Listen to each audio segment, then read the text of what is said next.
2023 wasn't a good year for the Carolina Panthers, but I'm trying to make 2024 a better one for myself. Get started on your resolutions with Factor so you're ready for the new year. Factor's ready-to-eat meal delivery takes the stress out of meal planning and sets you up for success in the new year. Skip the grocery stores, prep work, and cooking fatigue. Instead, get chef-crafted, dietitian-approved meals delivered right to your door. With over 35 meals to choose from per week, including keto options, calorie smart, vegan plus veggie, and more, plus over 55 weekly add-ons, you'll have a ton of nutritious and flavorful options to kickstart your resolutions. Skip that overpriced takeout trap. Factor is cheaper and way more delicious than takeout. Get chef-crafted, restaurant-quality meals delivered right to your door, and they're ready to heat and eat in just 2 minutes, which means more time for you. Head to factormeals.com/C350 and use the promo code C350 to get 50% off. That's code C350 at factormeals.com/C350 to get 50% off. Hey, I'm Andy. If you don't know me, it's probably because I'm not famous. But I did start a men's grooming company called Harry's.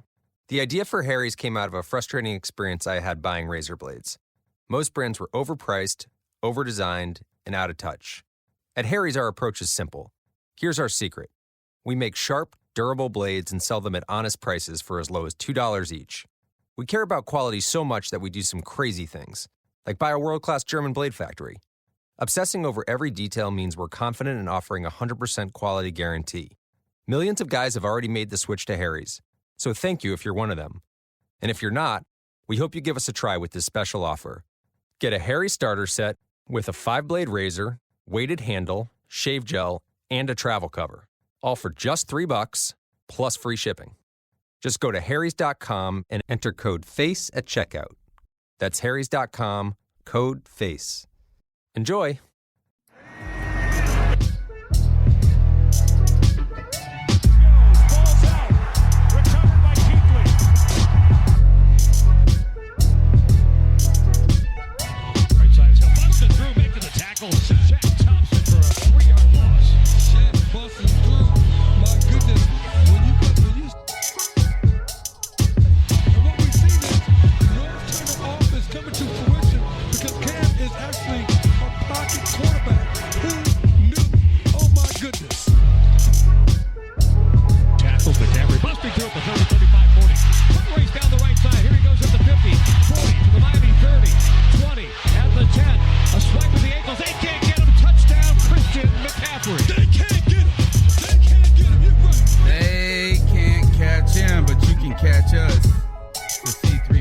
Podcast brought to you by CarolinaCatChronicles.com. It's Tuesday night, it's 9 o'clock, and we're chopping up the latest Panthers news and opinions. I'm here with my brother, Cody Lashney. How you doing?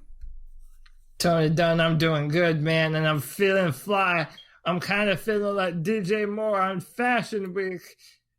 Out here on the runways, it's sun on, fool. That's how we're feeling tonight, and that's how we're rolling into this episode, man. Happy to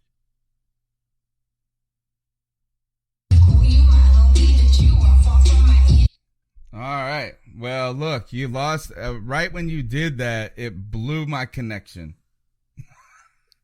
We are reconnecting, Tony Dunn. Right? Are you back with me? All right. So it's probably my son getting on and off his own social media here, but it probably was Antonio Brown blowing me off the runway there. What's up with the blonde mustache, man? I'm going to tell you this. I think if you got black facial hair and you dye it blonde, you're in for bad luck. We saw what happened for Cam that year. He did that with the goat. Yeah, it didn't happen. Didn't happen good for Cam Newton. But yeah, that was DJ Moore at New York Fashion Week. I have no idea how that even happened, how he got on the runway in the first place. But DJ out here making moves. That's what happens when you spend 1 year with Cam Newton as your quarterback. But hey, man. You said DJ. I was sitting here. I'm thinking about Antonio Brown with that blonde mustache. Has been on my mind. Yeah, but that is hideous too, man. The whole time is what I've been thinking about. All right, so tonight's show, it's Evolution Baby. That's right. It's kind of like that old Pearl Jam song. Man, the Panthers are evolving. And part of that includes Eric Reid, who signs a 3-year deal. We'll be talking about that tonight. Alex Arm-Bar Armah. That's who we got to talk about. Making a citizen's arrest. Ron Rivera wants to evolve, so Ben Jacobs does. We've got a ton to talk about. And Cody, who we previewing in free agency this evening? Tonight we are previewing none other than D Ford, the defensive end for the Kansas City Chiefs. Ron Rivera has basically come out and said that we are going to be having some 3-4 looks. And D Ford fits that bill. He's rushed with his hand in the dirt and as a stand-up outside linebacker, so that ought to be fun. We're talking Cam Newton's YouTube channel, right, as well. And we've got a ton of cat calls and some good cat calls tonight. The number is 252-228-5098. You can be a part of the C3 Panthers podcast. And thanks to all the people in the chat room right now. Go ahead and smash that thumbs up button if you're watching on YouTube or on Facebook. Jump in the conversation. I'll try to monitor them as much as possible. Subscribe on iTunes, TuneIn, Stitcher, TuneIn Radio. Make sure that you just listen to the podcast. Even if you watch the video, make sure you subscribe to the podcast in case you can't catch us live or whatever. All right, let's jump into tonight's show. Let's open up with Eric Reid, the Panthers, the news of the day, yes, the news of the week. We've been kind of wondering if this was going to happen, wanted to know what the Panthers were going to do. We knew that they were in talks. Announced today, Eric Reid signs a 3-year, $21 million deal that could be upwards of 24 with incentives. Nothing there. $10 million guaranteed, I believe. Do we got any news from Rappaport on that, Cody? We absolutely do. We got a tweet. Play the tweet. Yeah, we absolutely do have some news, and a lot was made of the contract details, but personally, I'm not mad at him. I mean, Eric Reid was going to play football for someone, and if it was going to be for us, we had to pay the man. And a lot of people online seem to either be in the camp of they love it, the numbers are great, or we overpaid him and we paid way too much money for a player that was kind of up and down last year. I could not disagree more. I think that Eric Reid, these numbers are fantastic. I mean, you had to pay the man something. You had to pay him what it was worth. Think about Eric Reid didn't have a training camp. He didn't have OTAs. He came in, around the 3rd or 4th game of the season, and he had to come in and kind of learn everything on the fly, and he still made some incredible open space tackles in the middle of the season that sure enough saved some touchdowns from being put on the board. Tony, I love it, man. This is, from my opinion, this is the best way that the Panthers could have started off their free agency cycle. Well, I guess, like you said, is every free agency signing, you automatically go to the contractual details and you debate whether or not you overpaid, you underpaid, what's the value there. But this one is complicated by the fact that it's Eric Reid, and that Eric Reid has, I guess, the shroud, the clouds, the baggage of all the protest and all of this. So the way I feel about it is that Eric Reid as a safety, take away any of the things that go on outside of football, and you do need to take into account that he hadn't played football in a year and he comes in 6 games, 4 games, whatever it was into the season, like you're saying, on the fly, is at the very worst, he was one of the better safeties we've had in a long time. You know what I'm saying? At the very, very worst is that, and so really, you only expect him to really be a better player, and particularly if you put him in a better position rather than this unknown safety position we had where we don't even know who Mike Adams and Eric Reid and who these guys, what their roles are on the team sometimes. I think it would be more defined if you said this is a guy we're going to build around a little bit. But then you look at those numbers there, and anybody who says he's overpaid, what they're really saying is he doesn't deserve to be a starting safety if he's overpaid, because $7 million a year right now is kind of Look, Eric Weddle makes $6.5 million a year, but his contract was $26 million, and he signed that 2 years ago. Well, and listen, these numbers are going to get even better considering that Earl Thomas is going to sign the deal somewhere. Tyrann Mathieu is going to sign the deal somewhere. There are safeties out there that are going to sign contracts that are going to make you love what we just signed Eric Reid to. I mean, the guy is only 26 years old, and he's a mean tackler. I mean, I want some guy that you have to be afraid that's going to put the boom on you. I mean, I don't care if he plays free or strong. I know we want him to play strong safety. I'm not mad at that. If you put him there, I think he's great at stopping the run. Give him more time to adjust to what we're trying to do on defense and who we are as the Panthers' defense evolves. That's the word for the night, that evolve, that evolution. I feel that he fits everything that the Panthers are from a defensive standpoint. I mean, he is what we want in a player. I mean, he's incredible. 27. Scott Thomas corrects me. Yeah, 27 years old. I mean, the best is in front of him. I'm happy about this. I was ecstatic. And now I think that opens up moves in the draft and in free agency that we don't have to take care of now that we re-signed our own. I think this is a good. I think you're absolutely right that this is a good value. At the end of the day, is that, and now I think the good news about this is that too, the Panthers have finally made a statement about who they want to play safety, rather than making this completely a revolving door of people. Is that I really feel like we're committing to a player who has and embracing him. Now, this is the Overtime Podcast Network. Then comes the question of, is that here, Eric Reid he's going to be asked these very same questions. Fans are going to ask these types of things. Here's Eric Reid in a one-on-one interview from Panthers.com. Let's see. I think Bill Voth did this. Free agency is still about a month away. You could have tested the waters. Why do this now? Start it. Restart. Month away. Free agency is still about a month away. You could have tested the waters. Why do this now? I feel comfortable here. I like the environment. I like the city. I like the coaching staff. I think my family will be comfortable here. So I'm excited just to get it done. How tempted were you to test the market? Were you? After what I've been through last year, I didn't really get my hopes up. So we started talking to the team a couple weeks after the season ended. I was fine with that. We were going to see where it went, and if it went farther than that, then I would have been a free agent. That's just what it was going to be. So it didn't make it to that, and so I'll be a Panther for the next 3 years. So what we got there is that first is I have some theories.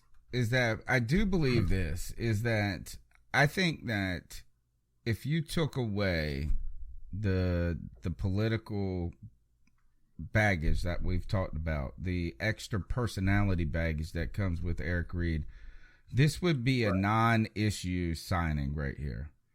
$7 million, a guy that played and contributed on the team who you plan to start the next year. That it doesn't seem like this is a groundbreaking contract on its own in that right.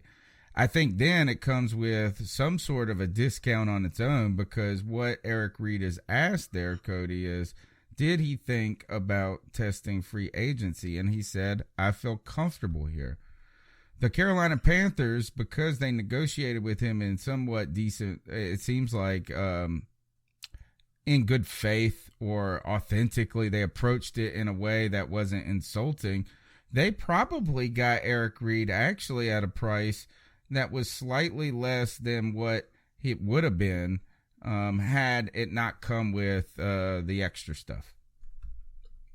Yeah, and I mean the extra stuff is definitely it's a talking point, and honestly, I feel it's so unfair because most of the people base their opinions around that one talking point. You know, for someone that is still in a collusion case against the NFL, and he's so angry about this and that, and then some people were disappointed in his play. I mean, from my point of view, ask yourself this: does he have the potential to be better than Roman Harper, Kurt Coleman, Ross Cockrell, or no, who was the guy that got Denoris Cersei? Yeah. Who had a concussion. I mean, if you think Eric Reid has the potential, those guys are $4 million players. That's what they are. They're $4 million players. That's what you would get for $4 million. You basically got just it's not, you didn't go and pay the top level of what the Honey Badger is going to get. And and Earl Thomas is still out there. Look, listen, and once they sign their contracts, you're going to love this deal even more. That's a promise. Listen, I just think that, so many Panther fans in free agency get upset that we didn't do anything and that we didn't grab this player or that player. Not only did we do it in the middle of the season when even us didn't think that we were going to bring him in when we were calling for it to happen, but then we locked him down and said, we want you to be a part of what we're going to do. We want you to be someone that's in our locker room, that is a vocal force. I honestly believe that we have not seen the best of Eric as a player. And in my mind, this is the perfect way to start free agency. I love the move, and I love what he has the potential to do for us and our defense moving forward. Tip of the cap to Marty Hurney there, but let's keep building on that. It's evolution, baby. If you think about this, this is a move that while we're here discussing the surrounding controversy of potentially of a signing of an Eric Reid, where there really is less of a story than it is. But the fact is, we've got a new owner. We've gone from Jerry Richardson to David Tepper, and in that there is an evolution here. We don't want to overplay and oversell that like this just drastic change of a culture. But here's another point right here, that the tides have changed for this organization under Dave Tepper. Now, what I do believe, though, Cody, is that part of the resistance to Eric Reid, and maybe even the opposition to him, and that even fuels that political opposition to his stance, is sort of his demeanor. He is a very even keel guy, right? He doesn't get up. He doesn't get down. He also, it's almost refreshing, though, at the same time, when you hear a guy speak bluntly about the situation in such a matter-of-fact and honest way. And I think, though, that can be off-putting to some people. Here's a quote from Eric Reid. It says, they were asking him about, did the Carolina Panthers signing you last year, did that play into your decision, the loyalty, maybe a little loyalty to the organization? He said loyalty to the Panthers played a minimal factor. It's an interesting aspect in sports where people wonder how much loyalty plays a part. For me, I don't see a lot of loyalty in this business. The Panthers could cut me tomorrow if they wanted to. The fact that they brought me in last year didn't play that much of a role moving forward. Now, in some ways, I'm going to agree. I think here is that what probably people don't like about this statement is that he's not gushing with exuberance and thankfulness for the opportunity, but instead really calling the market and his role in this greater business more like it is. It's almost like he's being too objective, which makes other people mad because he's not sycophantic. Well, fans want players to, be about the organization first and foremost, and they want to have this feel that the players love being a part of the organization that they're a fan of just as much as the fans love cheering for them. And in my mind, that's just not how it is. These players know it's a business. The coaches know it's a business. The GMs know it's a business. And everyone's just trying to make the most of their opportunity while they have the opportunity to play football and do so. And Eric Reid knows that. And he also feels, he was, thrown around, in the gutter and colluded against. And, listen, I cannot speak for the man, but his feel on the NFL and contracts and money, that's all up to him. as long as he's going to come and bust his ass to put the Panthers in the best possible position to be a dominant defense and not be a bad character in the locker room, as long as he's going to do all those things, I could not care less about how he feels on matters of the NFL or he's not going to be. Here's why he's not going to be problematic. The problem with Eric Reid's personality, if there is a problem, it's not a problem. It's just he's got a heavy personality, right? Like my man is serious, and that's a good thing. So he's going to be in those meeting rooms about business, right? Like he ain't going to be cutting up with the guys doing this. This mug has a seriousness about him, a weightiness and a heaviness that is heavy when you read the interviews, when you watch it. It is like, man, this is not a lighthearted dude. And that is not a bad thing, right? That is a seriousness of focus there. But I think people demand, I've always felt like this when it comes to like when we ask players to open up about how they feel about a situation. And then when they go off kilter or when they say what you don't want to hear, you're upset that they didn't handle themselves better, right? Is that you're always, and so what I'm trying to get to is this, is that I think that people who are on the fence about Eric Reid almost demand that he's like, oh, thank you. Now, I don't think that it needs to be that case. I think, but the heaviness of his personality could be in a good thing for these younger guys, though. Deshaun Jackson, right? Deshaun Jackson. What's Dante Jackson, right? Dante Jackson. These guys could benefit from that youth with kind of a guy who's not too old, but is serious of focus. Here's Reid on if he was a little surprised how long it took for him to get a deal. Have you taken any time to reflect on all that's happened over the last few years? Think about a year ago, what your situation was, and now here you're signing a 3-year deal? Yeah, I spent a lot of time reflecting. It's been a long time coming to get a deal like this done. Took way longer than I thought it would, but I'm grateful to be here. Thank God for seeing me through my career to this point, and I look forward to what the future holds. And can I just say something real quick that just popped in my head? You know, the fact of the matter is he chose not to test the waters of free agency. Now, that could have been – Yep. Yeah. Now, listen, that could have been he felt that no one else was going to sign him or whatever. He didn't want to go through the whole rundown of not finding a team. Whatever, man. Listen, he wants to be a Carolina Panther, and he said so explicitly. He said that he wants to raise his family here in Charlotte, amongst people in Charlotte, in the Carolinas. And he even said, so for those of you that don't know, I literally live in Charlotte. I'm a hop, skip, and a jump away from the stadium. He said that it has that big city feel without all of the big city stuff that comes along with it. And I agree with him. That's perfect, And, that should really tell fans about him that regardless of all the outside noise, of all the outside stuff, he wants to play football with these players, with these coaches, and for this organization. So if that's not an endorsement of what he thinks about the Panthers, I don't know what is.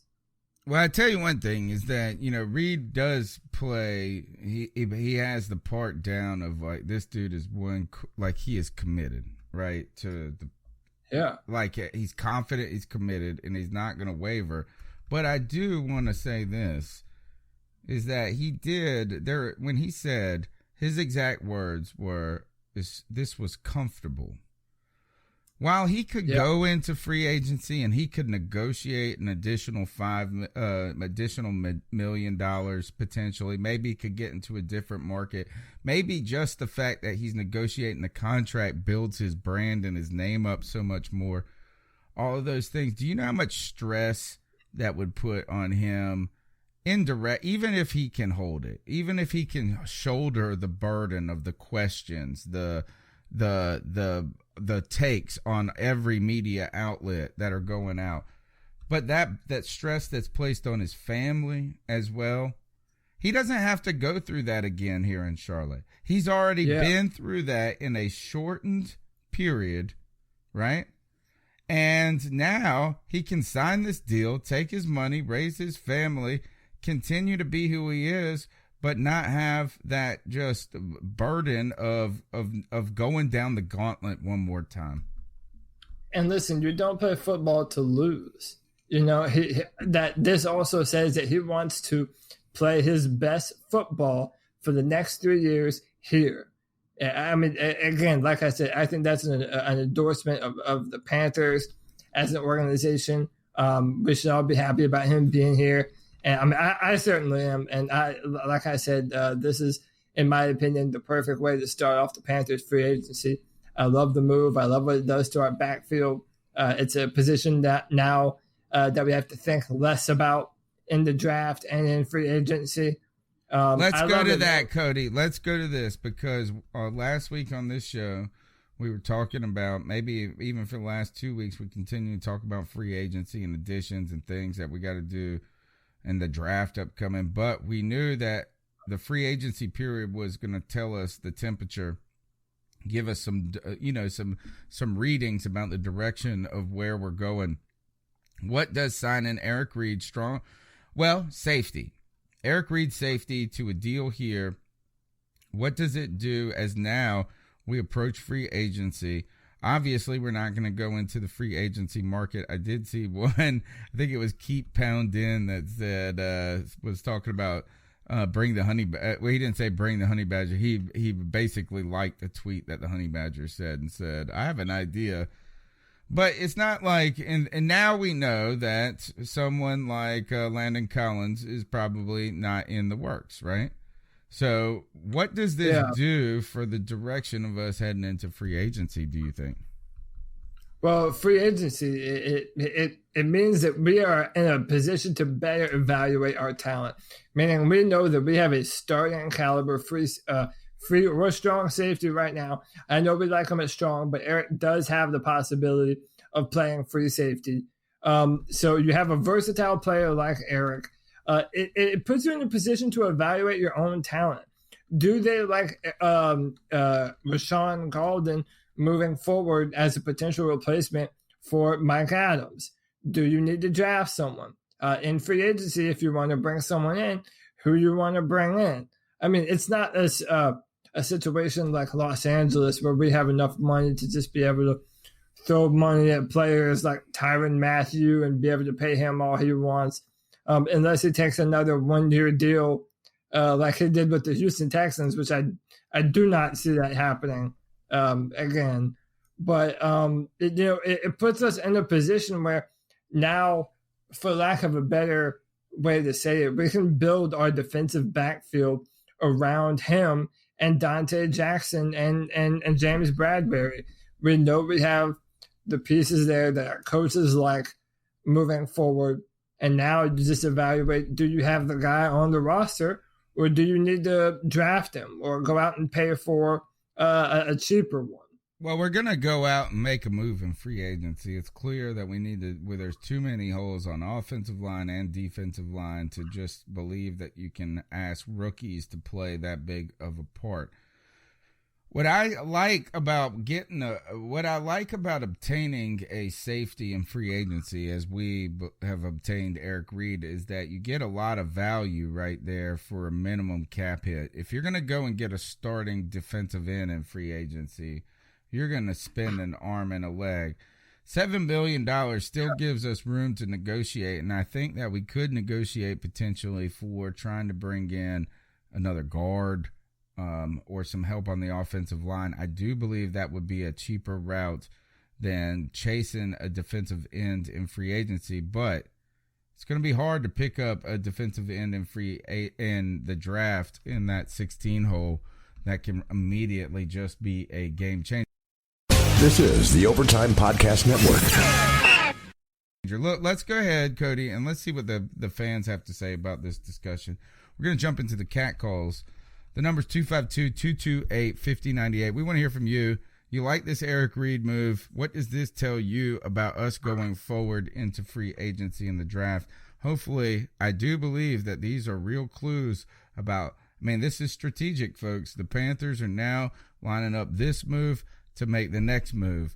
And that's what we're interested in talking about. Let's go ahead and see what you guys got to say. The number's 252-228-5098. So what are your thoughts on catcalling? Yeah, it's pretty you shouldn't do that to somebody. And how did that make you feel? Very uncomfortable. So how do you think catcalling makes the person feel? It feels good, like... Who's that cat sitting in the back corner with his face buried in his nose? Who's that kid that can use one?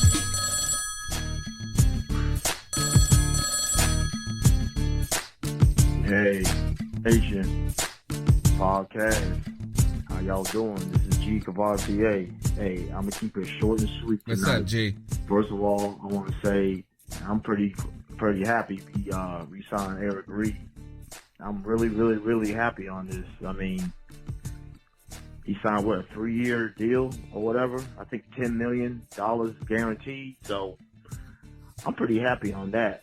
My only thing is they signed him as a strong safety, I believe. Who's gonna play free safety? Because I don't think Mike Adams is coming back. I really don't. So should we go for should we put Golden in there, or should we get a free agent, or should we draft one? Me personally, I think we should get a free agent. That's just my opinion. That's just me. Pair him up with the Honey Badger. I would like to ask you guys, since Thomas Davis has been released or cut or whatever from the Panthers, which was a big ass mistake in my opinion, how do y'all feel about Clay Matthews coming in, playing outside linebacker?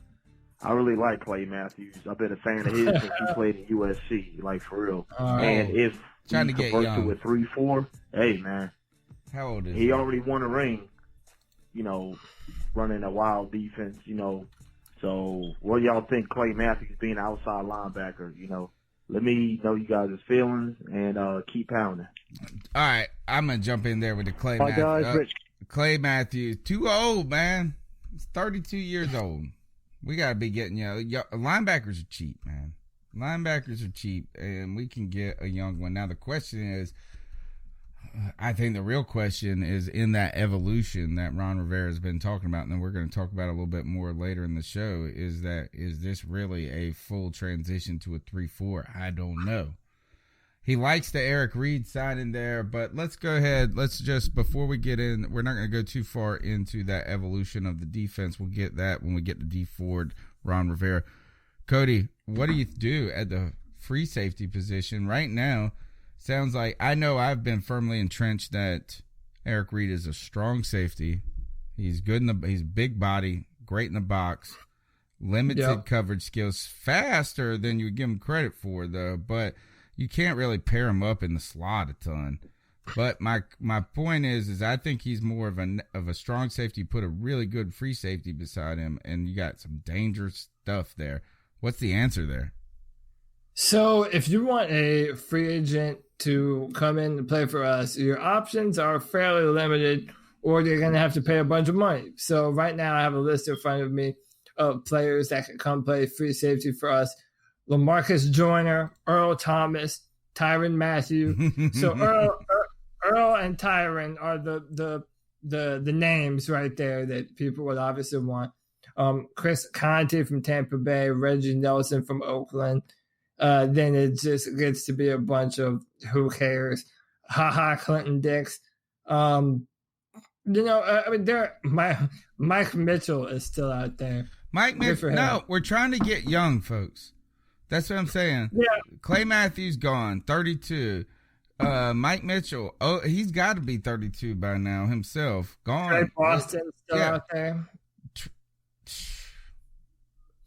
I wasn't a fan of Trey Boston when he was here in the first place, but he has been a better player since he's left.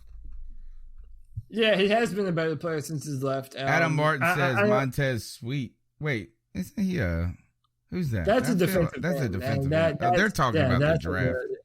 They're already in the draft stuff. We might need to bump up that D Ford segment. They're into it today. Right. But man, I don't know. If you're gonna bring in someone, I just don't see someone right now that we're not gonna have to break the bank open for. That doesn't limit what we're able to do cap wise. I think that this draft coming up is kind of an underrated draft at the safety position. I do think there are some really good players out there to be had that we're going to be previewing. I promise. Wait until we get to these draft players, people. It's going to be lit. You're going to love it. So there are some good safeties out there, so I'm not really a fan of looking to add another one in free agency at this point. We are a couple months outside the draft, a few months outside the draft. We do a live draft show where we get up here and we bring on a lot of guests and we watch the first round of the draft and react to it and bring in commentators about it. And Justin Reid was one of those names that was high up on the board last year in conversation with Carolina Panthers fans. Derwin James, a little out of our reach, but imagine, I mean, you don't want to go what ifs and buts and all that stuff, but if think about pairing a type of a caliber of a Justin Reid beside Eric Reid, that caliber player, they could make a big difference quickly. They seem to be able to adjust quickly in that free safety position. Now, let's keep going on with these calls. I think we got one international call next. Kingston phoning in. It's Rich Kingston. Yeah, so what's up, Rich? My man. From a footballing perspective, I think that's really good. I know people are a little bit, he didn't do much and we got worse after he joined, but he was playing free safety, and I think he's a strong safety, or he's a nearer the line of scrimmage safety than a further back safety, if any of that makes sense. But I thought his aggression and his tackling was superb, and I think with the pre-season and a stretch at Wofford with all the rest of the boys, if we're going to have Luke there and him behind him as the strong, I think that's going to be a fairly formidable tackling unit. So really pleased about that. Because I'm British, I have a slightly different view on the kneeling, but let's not go into that. I think enough's been said there. And he seems like a good guy with good intentions and a lovely family. It makes the draft interesting.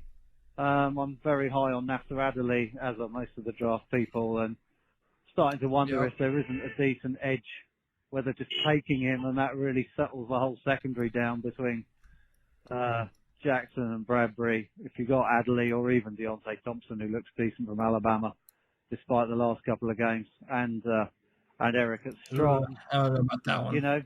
You're fairly set. You've still got Golden and hopefully Cornell that might get some time playing the nickel if they cut Captain and let Mike Adams go, which I suspect they will. Otherwise, I hope everybody's enjoying. If you're in Charlotte and you've got the NBA All-Star game driving you nuts. It looks great. I know. Rich Kingston knows more about American athletics than I will ever know. Than I will ever know. He knows more about American sports. All right, take care, guys. Keep pounding. He knows more about American sports than I will ever know. But that's my buddy on Twitter, man. We shared mock drafts back and forth, and Rich is the man. Rich is cool. To echo what he's saying about the Eric Reid and the type of guy, Ryan Khalil in December stated about Eric Reid: he's a good football player, but he's also a great human being. He's an incredible teammate. There won't be one guy in here that you can find that doesn't like Eric Reid. I think that says a lot about the guys upstairs and the homework that they do to find out this stuff. So, all right, going back to this is that, now we see a little trajectory of how we're going into free agency, and the Eric Reid conversation will be a big deal and continue to dictate now where we're going and heading. Anything from the Kingston call specifically, Cody, you want to reference before we move on? He mentioned Deontay Thompson. I am cold as hell on Deontay Thompson out of Alabama now. I think that he kind of got exposed for his limitations. And again, maybe this is a little bit early, but I mean, most of the general consensus now is that he's not really a first-round prospect, which, hey, maybe if he is there in round 2, maybe we do take a swing at Deontay Thompson and see if we can kind of maximize his potential and his upside. But as of right now, that's just not his sideline to sideline speed isn't isn't as good as previous free safeties coming out of Alabama, like a Landon Collins, like a Minkah Fitzpatrick, and so on and so forth. But that's for Rich, because I know he's into this type of shit. Him and I talk all the time. So, yeah, that's for you, Rich. But, yeah, that's pretty much about it. All right, you're listening to the C3 Panthers podcast. This week's episode, it's evolution, baby. The Cat Calls line is 252-228-5098. We're going to keep plowing through with these calls. Hey, C3. It's just neighborhood Panther fan, Nova Black. How y'all Nova Black. Doing? Long time no talk on the podcast. Man, I'm excited about the 2019 season, man. We got a lot of stuff to talk about and very little time to talk about it. So I just want to touch on a couple of topics, like Mr. Tepper. We're going to start with Mr. Tepper and the bubble in Bank of America. I think that'll be real good for them boys to have a practice field, that they don't have to worry about the weather. They can get real good reps. Cam's recovery looking good, coming back next season with the rookies, DJ, Samuel, Mr. Third Down, Ian Thomas, Martinez, Manhurst. Martinez. The offense gonna be looking good with everybody coming in there. With that getting that time through OTAs and training camps, getting them reps in, and especially if Cam's healthy. What about the sign of Eric Reid? That just came out. They get that boy a lot of money, but not a lot of guaranteed money. I think he's worth the guaranteed money at least. So, the defense, the secondary all together, Bradbury in his contract year, Dante Jackson in his second year. They got Coach Rivera calling the plays and, Coach Washington on the defensive line. I think the defense might show up and you get a compliment on the offense. There's a lot to be optimistic about. Then we got the upcoming draft. We didn't even get to the draft, in the first round. Who you guys think we should be taking? What position should we go after? Like offensive tackle, defensive end, or defensive tackle? I wouldn't go wide receiver, definitely not. What about in the second round? Safety, cornerback, or should we double dip and get something on the defense, or if any good offensive linemen or drop or whatever? I don't know if there's a lot of them or not, but I don't think it's that many last time I checked. So guys, what do you guys think about the upcoming draft? How the defense is gonna look with everything structured as it currently is, and with the guys coming in the offense and Cam's being healthy? Give me some feedback. Keep pounding. Nova Black with the fantastic call, man, and really. He mentioned a few things, but let's start with this one. One of the things that David Tepper has continuously said is that he wants to put a bubble over our practice field, which I don't know if anyone saw this, but later in the season, the weather was real bad, or I forget what exactly had happened. But the Panthers, when the weather gets too bad, practice at like a ballroom, like a convention, and it's like a ballroom in a hotel. And dude, it's like that. Come on, are we some kind of two-bit organization, or are we a real NFL football team? And I think that David Tepper, that kind of shit drives him absolutely up the wall. And I love that idea too. And it seems like that's going to be something that happens this training camp. That there should be some kind of bubble or enclosure over the practice field, and I love that move. I think that would be awesome. As far as there's a lot of good players on this team, man.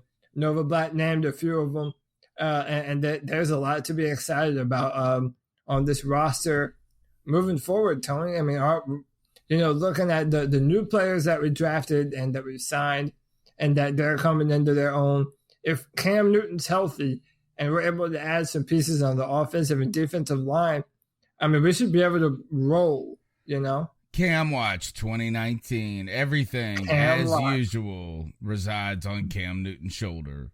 That's what I mean. Really, it doesn't matter at this point what you do, how good or bad you are around Cam Newton. If Cam Newton is not healthy and your leader or the guy, he's our guy. So he's going to take us to the promised land. Now, yeah, I think with the comment to that, there is some talent on this team.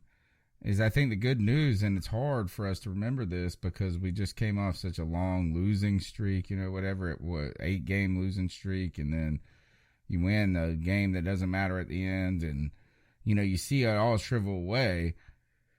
But the league in an instant in this league, you can plug some holes and be a different team. So really, if you have Cam Newton healthy next year, like we always have a shot. That's what's been so fantastic about Cam Newton throughout his career, is that if Cam Newton is out there, you always have a chance.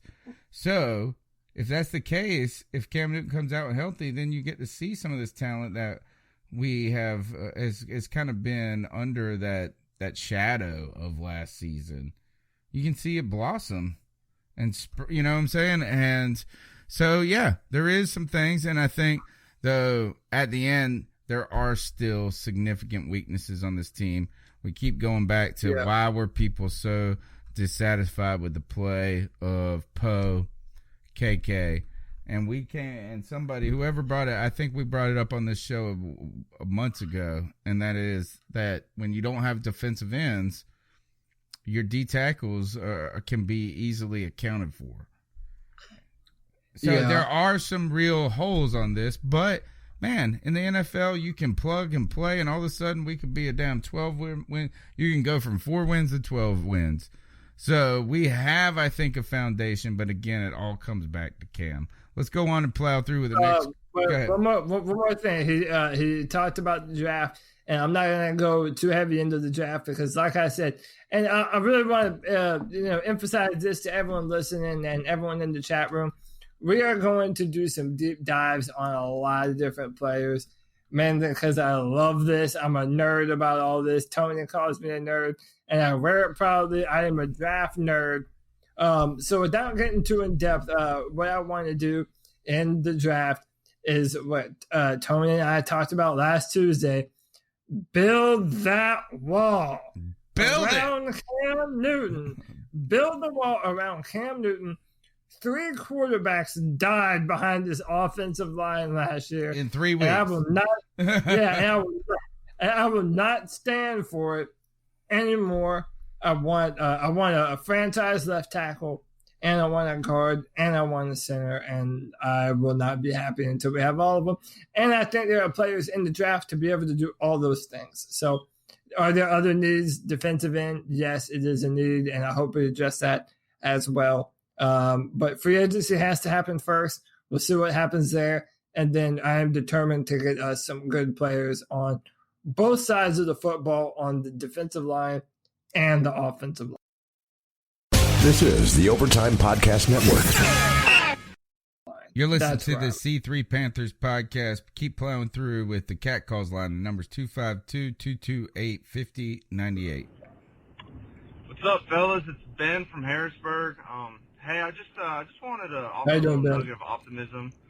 In my opinion, I know Cody and a lot of Panthers Nation as well has been really down on Ron Rivera, and understandably so. There's just, obviously there's some shortcomings there, but, I look around the league and the other 8 teams that hired a new head coach, and just none of those guys really give me any confidence or reason for optimism.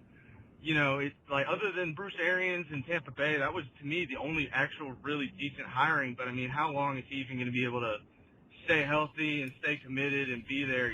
That's to me a short-term hire. And all the other guys are just risky. If you sniff Sean McVay, you get a head coaching job. I think the NFL is going to figure out real quick that there's only one Sean McVay, and that everybody else is just kind of an imposer. So in all honesty, when now that all the chips have fallen, I look around and I really don't see anybody that I would rather have of these new head coaches than Ron Rivera. So I think when you think about it in that aspect, you can be a little more optimistic. And then the other thing that I really like right now is that this 3-4 switch that Ron is mulling over. the more I think about it, I think we have some solid personnel for it. I think, obviously Poe's going to play the nose tackle. I think and he can do that. He can do that. 15 pounds, and he'll slide out to the 4 technique. Probably have to draft a 4 technique. There's no way you can. But that's what he did first. In Kansas, it was nose tackle. After that, we have Luke Kuechly and Shaq will probably both play inside linebacker. Mario Addison will be one of the outside linebackers, and then I guess we just need to get one more 4 technique and another defensive end, or outside linebacker, either draft or free agency. I really like Montez Sweat out of Mississippi State. I think if we do end up switching to that 3-4, he could be absolutely dominant, and he's one of the pass rushers that I think realistically will have a shot at 16. So I'm excited about that, and I'm excited about this season. Cam doing well. Everybody's, I think everything's going to go in the right direction for us next year. Let me know what you guys think. All right, so fantastic call there. And what I do believe, and we told you guys this, and I hate when I get all told you so-y. But when we were talking about the potential firing of Ron Rivera, while everybody brought up a lot of reasons to fire Ron Rivera, what we could not do is identify guys necessarily that were out there who would be significantly better without a significant amount of risk. And you look around the league, and I do believe this, is that while he said you're only going to find one Sean McVay, to be honest, Sean McVay was foiled in the Super Bowl. Sean McVay needs to have some of the criticism levied upon him. I know a lot of people like to say Goff is trash, and he's the reason they lost and this and that. Their defense held them to 13 points. Sean McVay made some interesting decisions. Ty Gurley had 2 legs in that game and did not play. Sean McVay is 33 years old. He might not be as messianic as people wanted him to be, but trying to pick a different person, Cody, it's one thing to fire Ron Rivera, but replacing him is a difficult thing. He's not impressed out there with some of the hires that are being made around the league. Well, listen, Ron Rivera is going to be our head coach next year, so I'm riding with Ron Rivera because I have no other choice. But this is okay. This is what I want to say though, and I heard this, even last season, and I still kind of think the same thing. It's like being in an abusive relationship and then saying, "Oh, well, I'll never be able to do better than this person. I might as well just hunker down and make the best out of it." I don't know. That's just so. Belittling to your own value. I just don't. There's always a guy somewhere that's up and coming that has ideas that could move a franchise in the right direction. But it's risky. It's tremendously risky. And then when there's 8 other teams looking for that guy too, it makes it even more risky. No, and listen, I 100% understand. I just think that if it continues that Ron Rivera is handcuffed this team for another year and the same problems continue to persist, and that's another year wasted off of Cam Newton and Luke Kuechly and all these other good players on our team, then I don't want to hear that anymore. It's time to find someone that has some fresh new ideas that could help the team moving forward. But like I said, Ron Rivera is the head coach. I'm not gonna belittle him. If he's the coach right now, then I'm riding with Ron Rivera for this year. I'm certainly not hoping the man fails. I want him to be successful. I want the Panthers to be successful. But if Ron Rivera doesn't do it this year, it's time to seriously look at some different names to do this. Got to get a clock management coach. That's what I say. Oh, I do want to bring up, did you see the tweet? Speaking of clock management coaches, I hope I didn't mention this on last week's show. Sean McVay has a guy that he pulls him back on the sidelines, right? Clemson did it first. Brent Venables has been having a pullback coach for years. All right, but yes, listen to this. I saw a tweet that says that social media always remains undefeated, and it was a picture of Bill Belichick pulling him back. And so they put Bill Belichick's face on him, and they made the referee the Lombardi Trophy. Yeah. Oh, it was genius. All right, so we're going to talk a little AAF football a little later in the show. Thanks for tuning in. I do think that we brought up a good point. The caller brought up an excellent point, is that there actually could be something too. While I've been trying to say don't overthink or maybe just believe that we're going to change our defense entirely, you know, maybe there is a far out chance that Ron Rivera tries to do something drastically on defense at this point. And say we did go to this 3-4 look or more of something like that. We've approached free agency. We got a big box safety now. Maybe we can make another addition. And Cody, let's go ahead and segue into the next. What we've been doing, get to better know a potential free agent. Who you got queued up for us this week? Today, we are looking at a player by the name of D Ford. He plays for the Kansas City Chiefs, and he is a free agent this year. But the reason why we're previewing D Ford today is because of his versatility. If we're going to be moving to a 3-4, then a player like D Ford who can cut the edge like this and rush from a stand-up position, as you see right here, that would be everything that we wanted in a defensive end and would fit the new versatility that we're trying to add to our defense. He knows how to play with his hand in the dirt and standing up. He is a former teammate of Cam Newton. They played together at Auburn, and yes, you see right there, they were acquainted in the NFL as well. He has tremendous bend, extreme athleticism.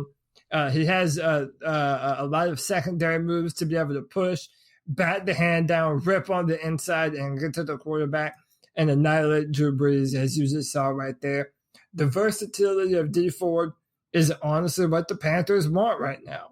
And I know we previewed Trey Flowers before, and Trey Flowers is, in my mind, a true 4-3 defensive end. D Ford has some versatility to him because he can do so much. He can be an outside linebacker. He can drop back into coverage. It's not the best thing that he does, but he does have the ability to do that. D Ford has been a hot and cold kind of player. You know him from the Super Bowl, from the AFC Championship, from lining up offsides. Yeah, he lined up offsides, and that pretty much killed the Chiefs' chances at going to the Super Bowl. Now, but D Ford, to throw a little cold water on your fire. The Kansas City Chiefs have been pretty adamant about wanting to keep D Ford, right? And they still do have the option of a franchise tag. But I think this is a good highlight here to say here is that truly, if you were going to make a distinctive philosophical shift on defense, it's going to require the addition of somebody that can usher in that era quickly, and D Ford could be a guy that could do that. Well, the reason why I picked D Ford is because Ron Rivera had said that we're going to be having some different looks. That we're going to have a 3-4 look, but we're also going to have our traditional 4-3 look. And the reason I picked D Ford is because I'm confident that he can do both. They played some 4-3 at Auburn when Cam Newton was there, and listen, NFL teams do a ton of different stuff anyway. So you're never in a base formation 100% of the time. You have nickel, dime formations. You have all these different fronts that defenses use. So it's important that a defensive player be able to line up at different positions. And D Ford has shown the ability to do all that. As far as Kansas wanting to retain him, the franchise tag is probably their best bet right now. But I have heard teams before say, "Oh yeah, we want to sign this player." Yeah, and he's a part of our future. Dude, if they don't tag him, people are gonna be reaching out. I don't know if the Panthers are that team, but definitely somebody's gonna be reaching out. I would like to see this, is that we need to get a petition going on Twitter, like mobilize the mob to get a contract guy or someone who's just good at crunching numbers to calculate if it's cheaper from a salary cap position to run a 4-3 or a 3-4 defense on average. Wouldn't that be an interesting question? Because you would get to the question is maybe by throwing more defensive backs out and more looks, maybe that's cheaper than this. Maybe having more linebacker. It would be an interesting mathematical comparison to just say on average 4-3 defense costs this, 3-4 defense costs this, and to see which one is more cost effective. To me, what's more interesting, even more so than the cost, is are colleges putting out more pass rushing edge rushers than they are hand in the dirt for the defensive linemen. You can see a lot of people standing up in the future. Yeah, because then what that basically means is if there are more 3-4 defensive fronts out there in college, it means that there's more of a chance for you to be able to replenish your football team through the draft because there are more players that fit what you do. So that's something to look at. And the financials as well. We'll be looking a ton at the AAF Football League to get some of those answers, to be honest, because I think some of their defenses, a lot of their defenses are going to be more predicated on a 3-4 type of look. And I know that the guys who know defensive schemes are going to be like, well, it's not really a 3-4. It's a 3-2-5, this and that. But it's definitely not a 4-3, right? That's my point. And so I do think you'll see more of that. I mean, the San Antonio Commanders, I was looking at their roster. I think they have 10 linebackers on their team listed and only 4 defensive linemen. So you clearly see them getting a little bit more. And we constantly hear about the evolution of football and things coming from the bottom up, high school entering the college entering the pros. I don't know if that's where it's going, but maybe this isn't such a bizarre thought as I first believed it was, Cody, to go to a different look entirely. Yeah, I mean, it's not bizarre at all. I mean, teams do it all the time. It's just that Ron Rivera, and this is kind of something we wanted to talk about, Ron Rivera talking about his own personal evolution as a coach.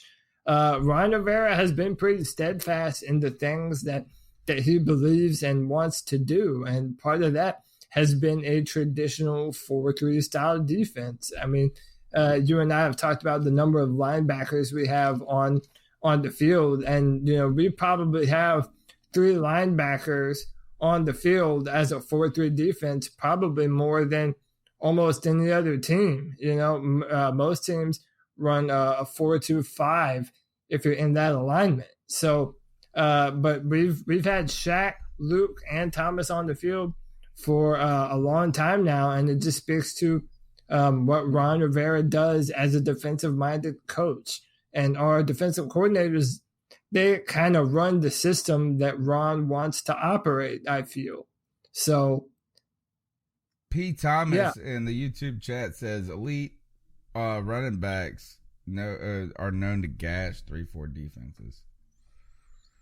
Yeah, so I mean, like, those are all different things. There are so many moving parts in considering a shift and what that would do. Yes. I do believe the next move in free agency could indicate what we're trying to do in that regard. I mean, if you go and you get a guy that is a traditional 4-3 defensive end and you pay a ton of money, we know where we're going. If you go out and you try to negotiate a different way, maybe there is an opportunity for us to mix it up more than we thought. let's keep going through with these calls. We still got a lot to talk about tonight. Hey guys, Ben again.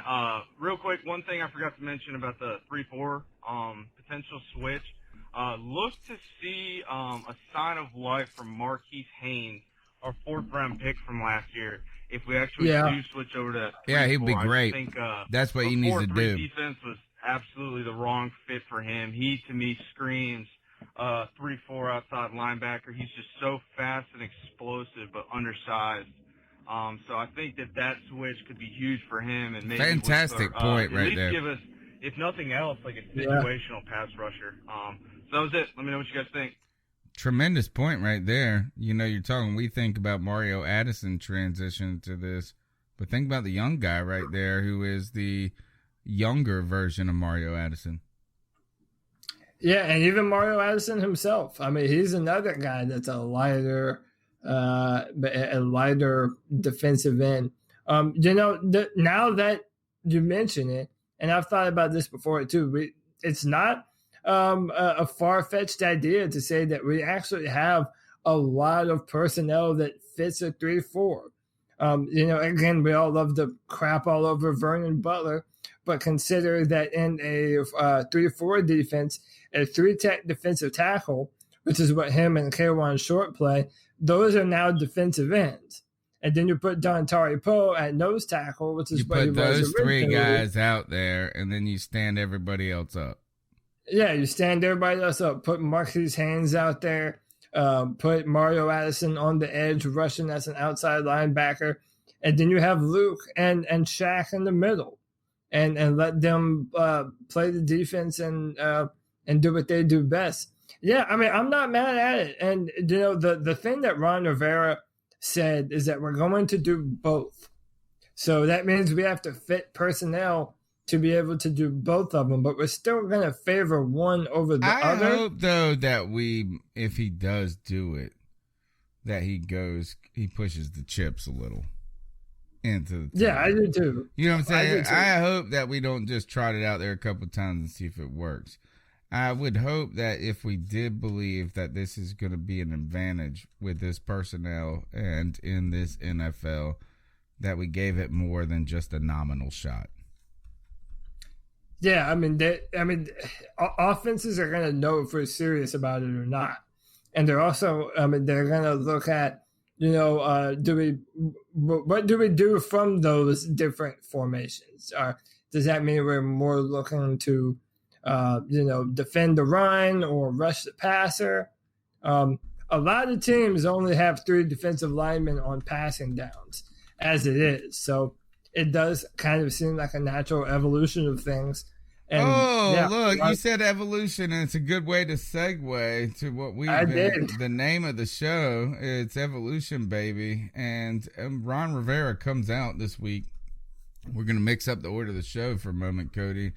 If you could go ahead and put up the Ron Rivera story. Ron Rivera says that you need to evolve or go extinct. It's that time.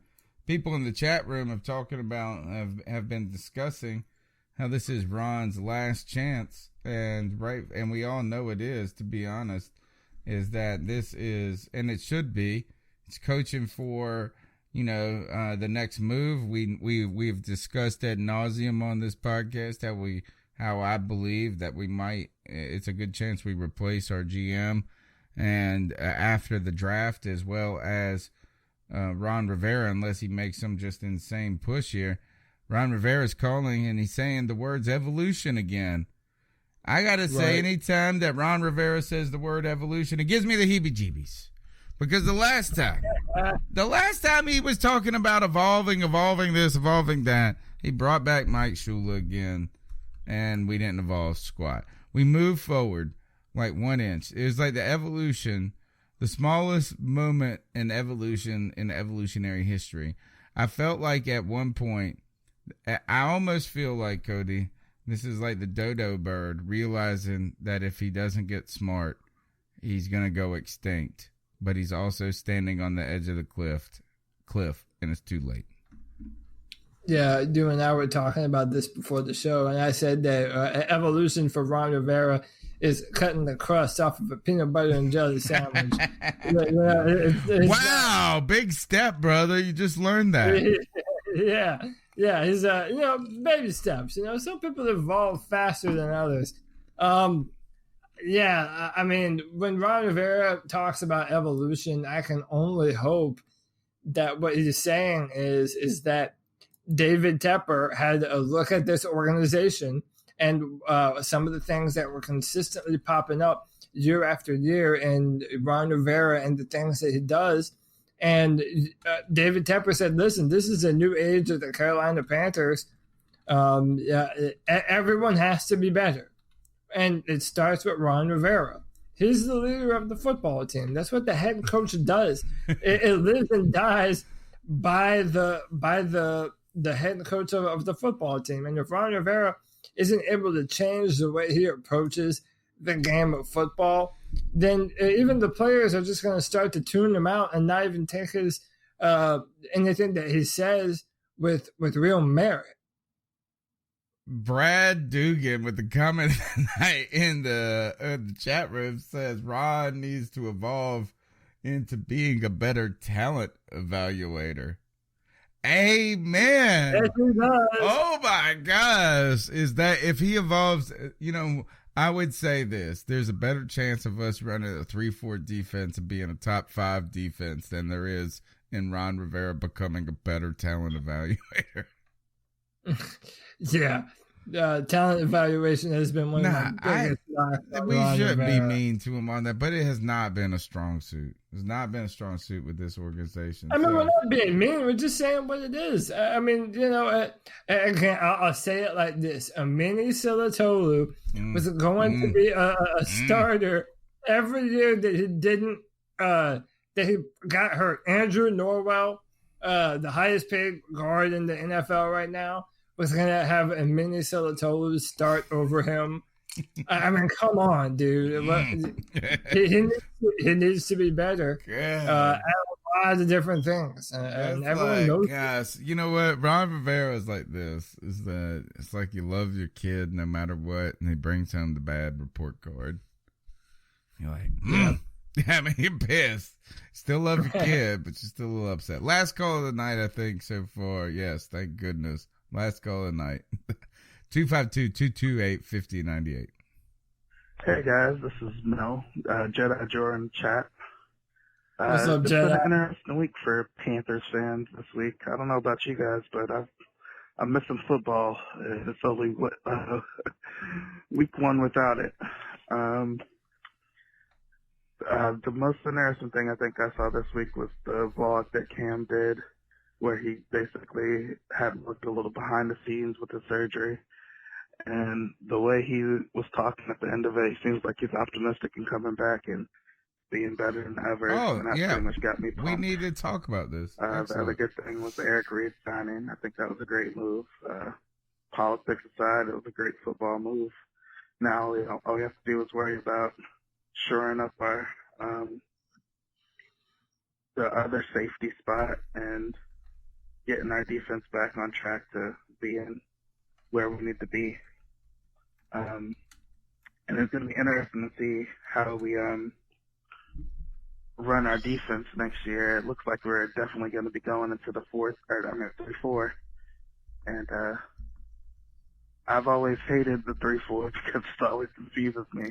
Guys. If it confuses me, I guess it confuses the offenses as well, and that's what the And point it's is. always confused our offenses, But too. yeah, keep pounding, guys. I tell you keep up the this, good work. what a great call that is. Carolina Panthers have always been confused by a 3-4 defense. Let's go ahead and talk about the Cam Newton. Cam Newton released a YouTube channel on top of that, and one of the things he gave us a look into was that this surgery or kind of the process. I believe it wasn't the real surgery. It was a pre procedure that they were going to then go and do.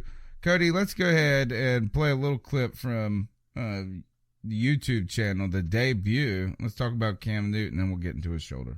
Yeah, so we'll play a little bit of this, and then I have some thoughts on this entire thing. But yeah, Cam Newton started a YouTube channel, and this is how he comes out.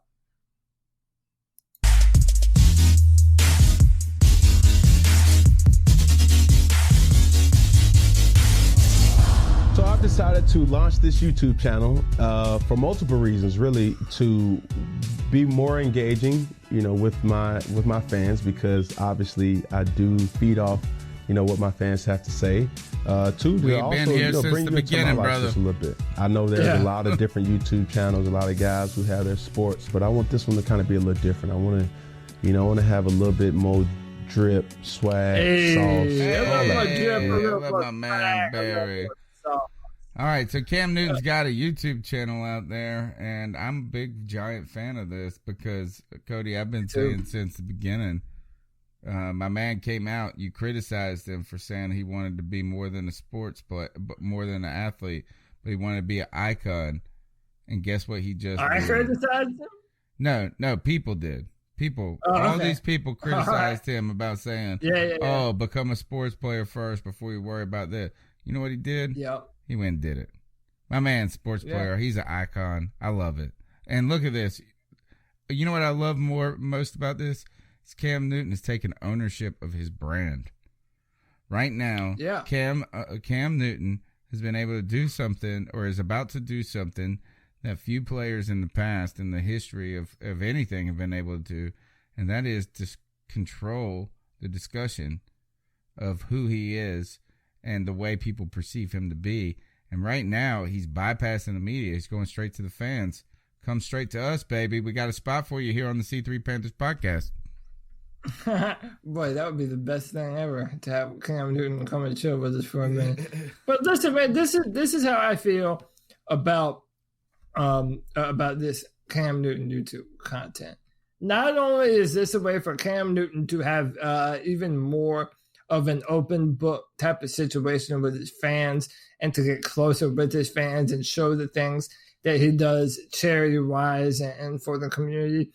But Cam Newton gets so much slander, both online and in the media. People just making shit up on random talk shows, just spouting hot air. And, people think that because they're on Fox or ESPN or whatever, that there's some legitimacy to what they say. There's none whatsoever. But people just believe it, hook, line, and sinker. Stephen A. Smith said that Cam Newton, after he got hurt, that's when he had to stop running the football, and that's why he went downhill so hard. Stephen A. Smith didn't watch a damn game of the Panthers this year. If that's what he thought, Cam Newton was dropping dimes, okay? So in my mind, this is a man that's had enough of people just saying whatever the hell they want about him. Telling you. Going 100% unchecked. Taking ownership. Now you're getting it straight from the man's mouth. Cam Newton is telling you what's up and what's really happening with the man, with our number one, with the lifeblood of the Carolina Panthers. That's what I believe. Are other figures in sports doing this? Yeah, a lot of players. Are they? Juju Smith-Schuster, the receiver for the Steelers, he's popular on YouTube. Yeah, players are starting to do this more and more. All right, so for me, I feel like this is one of the bigger. Now, I might just be insulated to Carolina politics, Carolina sports. I love it. But my thing is this: I'm a little shocked that I don't hear more of this, and that while people have been critical and they want Cam Newton to just be only a football player and that's all he can be in the world, I think there's a brilliance here, and that we probably see tons and tons more of this is monetization of all facets of your game.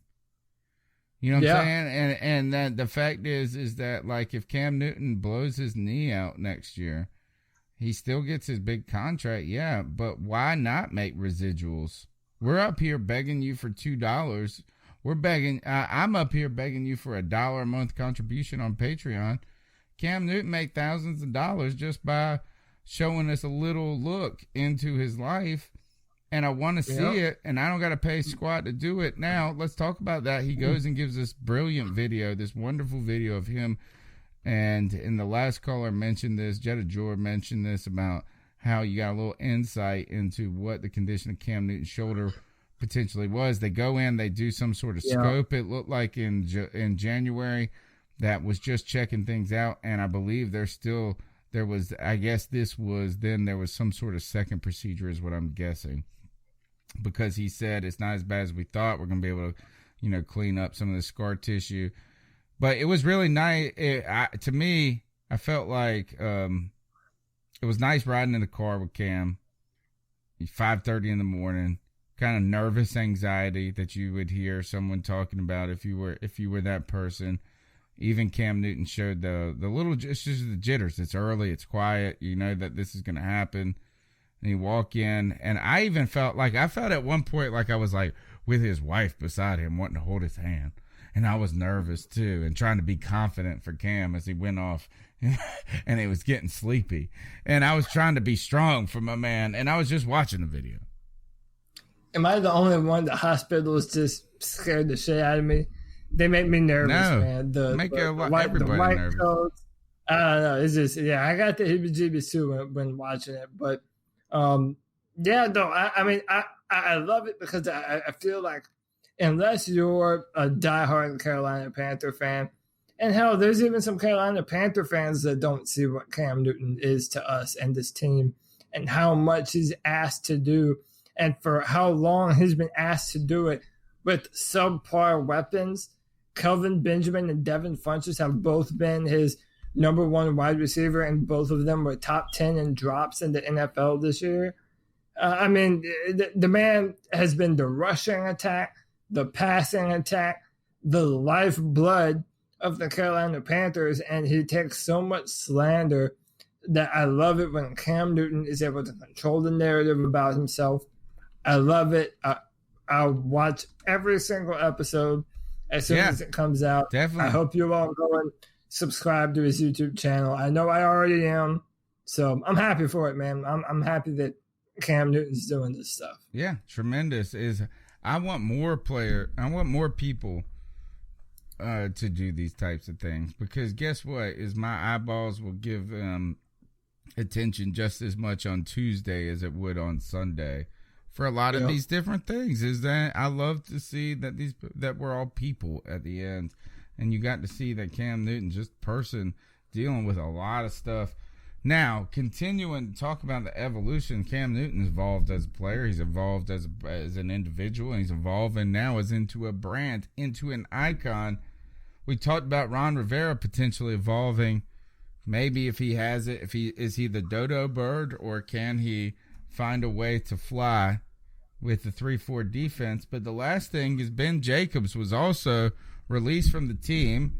Special teams standout, or at least special teams legend, according to the descriptions. Linebacker guy, special teams guy. He goes from player, he's released, and he evolves into a coach. He's hired as a assistant special teams coach, or I believe, or special teams coach coming in. There's another evolution there. Yeah, absolutely. And I think I said this a little bit before. It was in our test show, maybe, that it kind of speaks to the environment that the players and the coaches, and that includes Ron Rivera. I'm not going to deny the man his credit. They've built a culture around the Carolina Panthers that people want to be a part of. And, I don't know what the prospects were like for Ben Jacobs to go play football somewhere else. I mean, I have to assume that he just would have been another special teams player if he would have, went to another team. But, Jacobs, as a player, decided, you know what, I'll put my career, I'll call it a career here playing football, and I want to continue to be a Carolina Panther, and I want to work my way up and be a coach. And who knows, maybe this is the start of Ben Jacobs one day being a big-time head coach in the NFL. I mean, people don't really realize that Ron Rivera wasn't an impact player on the '85 Bears. but he was on that football team, so maybe this is the start of Ben Jacobs evolving. There's that word again, evolving himself to, to be the best future version of himself that he can be. And that's a coach with the Carolina Panthers. All right. The poor chat room has gone into this sad mode of Valentine list discussion. Oh, Lord, chat, what are you doing? Will you be my Valentine, chat room? You can do that by smashing the thumbs up button, subscribing to the podcast, and continuing to be with us each and every Tuesday night on the C3 Panthers podcast. I think this is that we've done about everything in the show other than the ice up picks. You got any other last points? Because I think I got one last piece of Panthers news, but it's coming in my ice up pick itself.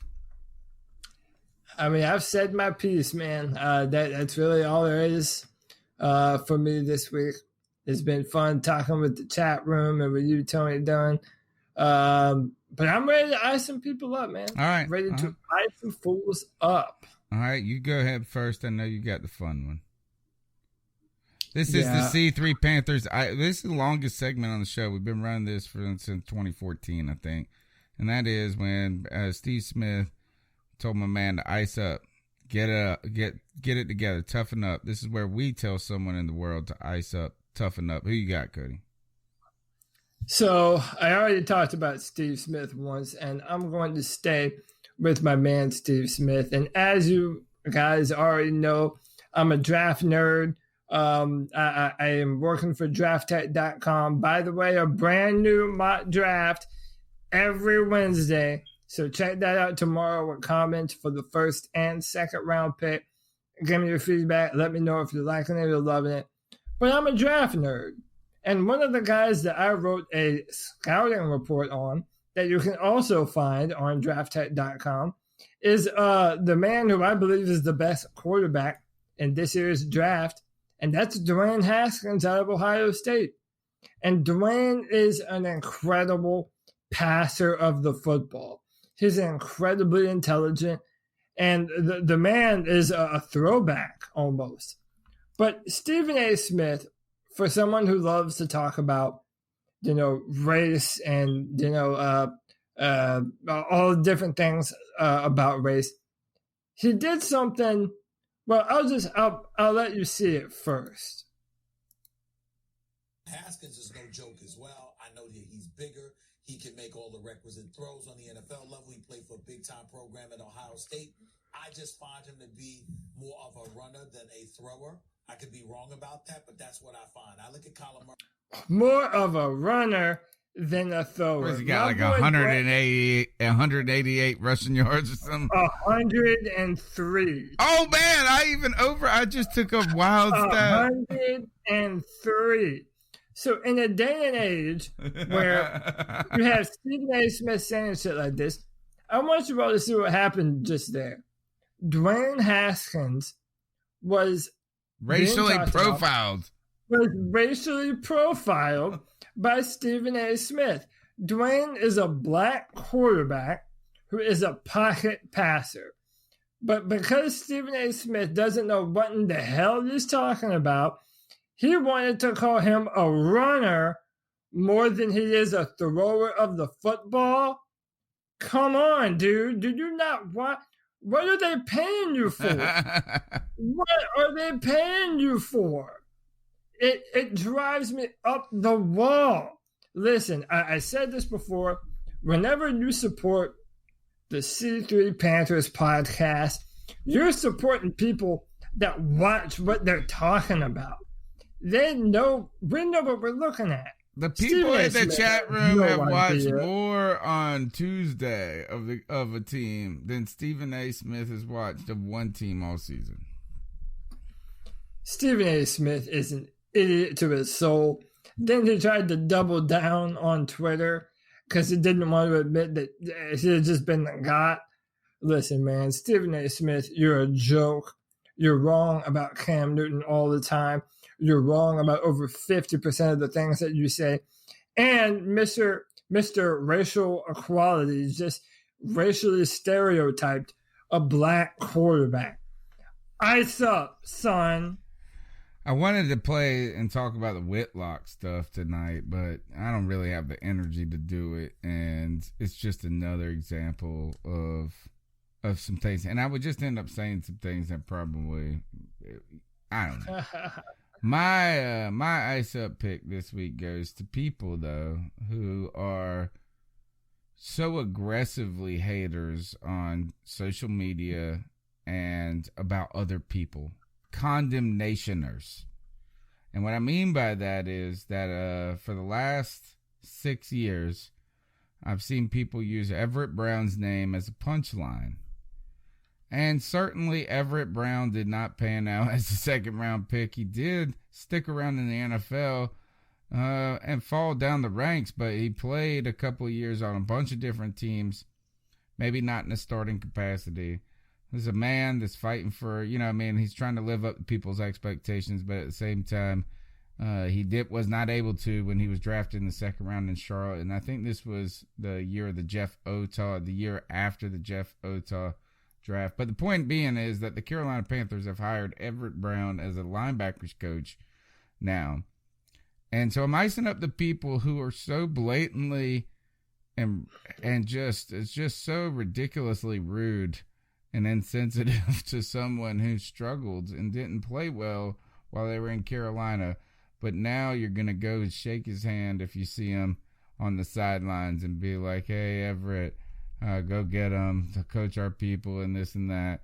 Is that what I'm just trying to promote is that even if we say a guy stinks, to promote enough kindness to not just trounce all over him. So one day when he becomes your linebackers coach, you don't have to just cower in fear or be a two-faced like a son bitch.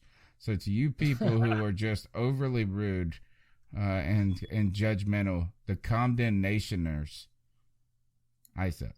All right, my name's Tony Dunn. This is C3 Panthers Podcast, where we're every Tuesday night live at 9 p.m. We had a ton to talk about this evening. And the reason we did is because you guys called into the Cat Calls line. The number is 252-228-5098. We want to hear from you by next week. Cody, how can they hear or discuss football with you and some of those draft picks that you're talking about on Twitter? Yeah, guys, I'm a draft nerd. If you want to talk draft with me or anything, man, I'm on Twitter at Cody Lack, CODYLAC. We only have so much time to cover in the show, so you'll probably get more in-depth answers out of me there on Twitter as opposed to on the show, which is everything Carolina Panthers. But also, there's a brand new draft coming out tomorrow on drafttech.com. A brand new one drops every Wednesday. Give me some feedback. Let me know what you think about the picks, the comments. This Wednesday is a little bit different. I took a different approach just to break up the monotony. So let me know what you think. And that's all for me, man. Big shout out to Ken Dye, Grand Steel, Josh from Mass, man. Josh from Mass out there just begging. He's helping us get those thumbs up. Thanks a lot, Josh. You've been tremendous support for the show. Lynn, you're the best. I've got a tweet I know I need to respond to. Susan, fantastic. Thank you so much for your support and your donation. West Underground, we see you. All of you guys out there, we appreciate your comments you made tonight's show. We look forward to talking with you before next week, and we'll see you on Tuesday night, 9 p.m. This is the C3 Panthers Podcast, and be sure to keep pounding. Subscribe to the C3 Carolina Panthers podcast on iTunes, Stitcher, YouTube, or anywhere you can catch an RSS feed. Check out CarolinaCatChronicles.com for the latest Panthers news and opinions from the fan perspective. Great cash, homie.